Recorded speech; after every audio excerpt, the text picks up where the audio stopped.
भगवान का पेट कब भरता है। भाव का भूखा हूं मैं और भाव ही एक सार है। भाव से मुझको भजे तो भव से बेड़ा पार है। भाव बिन सब कुछ भी दे डालो तो मैं लेता नहीं। भाव से एक फूल भी दे तो मुझे स्वीकार है।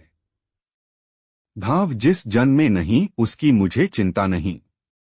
भाव पूर्ण टेर ही करती मुझे लाचार है। दुखियों की पीड़ा को दूर करना ही भगवान की वास्तविक सेवा। प्रत्येक जीव में भगवान बस रहे हैं, ऐसा मानकर सभी प्राणियों को सम्मान देना और सुख पहुंचाना चाहिए। जो दूसरों को दुख देकर भगवान की पूजा करता है, भगवान उस पूजा को स्वीकार नहीं करते हैं। भगवान की असली सेवा पूजा वही व्यक्ति करता है जो दूसरों के दुख से दुखी और दूसरों के सुख से सुखी होता है। केवल अपने सुख के लिए जो वस्तुओं का संग्रह करता है उसे सदैव सुख की कमी रहती है। जो त्याग करके दूसरों को सुखी करता है उसको कभी सुख की कमी रहती ही नहीं है, क्योंकि भगवान भी अपनी पूरी शक्ति लगाकर उसको सुखी बनाते हैं। भगवान का पेट कब भरता है।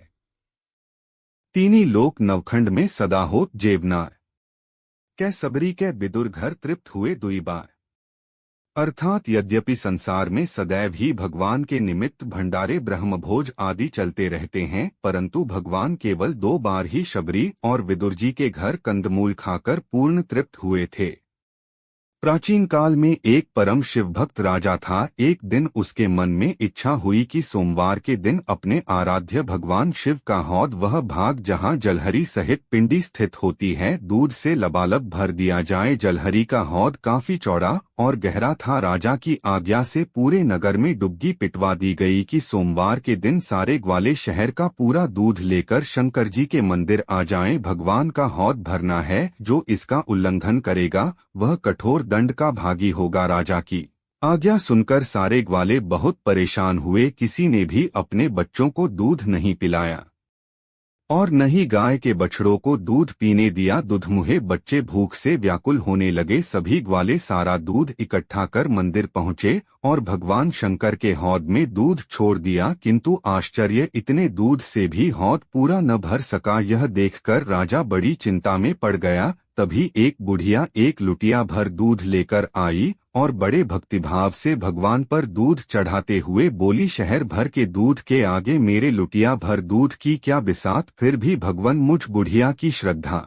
भरी ये 2 बूंदे स्वीकार करो। जैसे ही बुढ़िया दूध चढ़ाकर मंदिर से निकली, भगवान का हौद एकाएक दूध से भर गया। वहां उपस्थित सभी लोग आश्चर्य में पड़ गए। राजा के पास खबर पहुंची तो उसके भी आश्चर्य का ठिकाना न रहा। अगले सोमवार को राजा ने फिर भगवान शिव का हौद दूध से भरने की आज्ञा दी। पूरे नगर का दूध भगवान शंकर के हौद में छोड़ा गया, परंतु फिर से हौद खाली रह गया। पहले की तरह बुढ़िया आई और उसने अपनी लुटिया का दूध हौद में छोड़ा और हौद भर गया। राज कर्मचारियों ने जाकर राजा को सारा वृतांत सुनाया। राजा के आश्चर्य का ठिकाना न रहा। उसने स्वयं वहां उपस्थित रहकर इस घटना के रहस्य का पता लगाने का निश्चय किया। तीसरे सोमवार को राजा की उपस्थिति में नगर भर का दूध भगवान के हौद में डाला गया, पर हौद खाली रहा। इसी बीच वह बुढ़िया आई और उसके लुटिया भर दूध चढ़ाते ही हौद दूध से भर गया। पूजा करके बुढ़िया अपने घर को चल दी। राजा उसका पीछा करने लगा। कुछ दूर जाने पर राजा ने बुढ़िया का हाथ पकड़ लिया।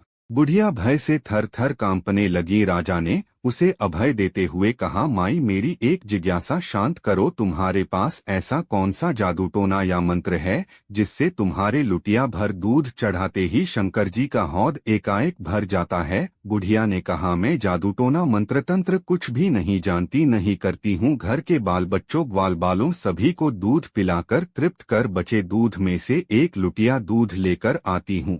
भगवान को चढ़ाते ही वे प्रसन्न हो जाते हैं। भाव से उन्हें अर्पण करते ही वे उसे ग्रहण करते हैं और हौद भर जाता है। किंतु तुम दंड का भय दिखाकर जबरन नगर के सारे बाल बच्चों बूढ़ों व ग्वालबालों का पेट काटकर उन्हें भूख से तड़पता छोड़कर सारा दूध अपने कब्जे में करते हो और फिर उसे भगवान को चढ़ाते हो, तो उनकी आह से भगवान उसे ग्रहण नहीं करते और उतने सारे दूध से भी भगवान का पेट नहीं भरता और हौद खाली रह जाता है। राजा को अपनी भूल समझ में आ गई और आगे से उसने किसी को भी कष्ट पहुँचाने वाली हरकतें न करने की कसम खाली। पूजन कर्म करते समय रखें इस बात का ध्यान, मेरे पास जो कुछ है वह सब उस परमात्मा का ही है, मुझे तो केवल निमित्त बनकर उनकी दी हुई शक्ति से उनका पूजन करना है। इस भाव से जो कुछ किया जाए वह सबका सब परमात्मा का पूजन हो जाता है। इसके विपरीत मनुष्य जिन वस्तुओं को अपना मानकर भगवान का पूजन करता है वे अपवित्र भावना के कारण पूजन से वंचित रह जाती हैं।